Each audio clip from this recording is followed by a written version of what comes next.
ቢዝነስ ኮፊ ቶክ በጣም ወሳኝ ነገር ልናገር ነው። እስከ መጨረሻው ይሰማል፣ ከዛ ደግሞ ሼር ይደረጋል። ይኸውላችሁ ድርጅታችሁ ፋይናንሻሊ በጣም ስትራግል እያደረገ ከሆነ ምን ማለት ነው?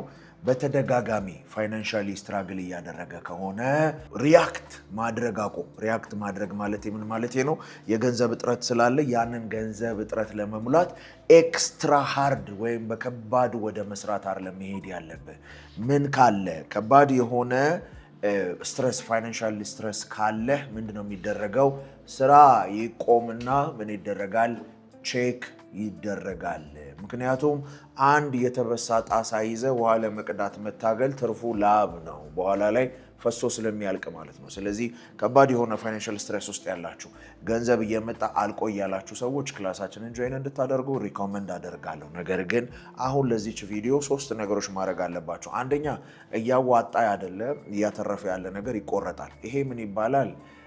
ክሪኤቲቭ ዲስትራክሽን ይባላል። ክሪኤቲቭ ዲስትራክሽን ይባላል። ስለዚህ እያተረፈ የሌለውን ነገር ምን ታደርገዋለህ? ቆርጠህ ታወጣዋለህ። ሌላ ደግሞ ምን ማድረግ ትችላለህ?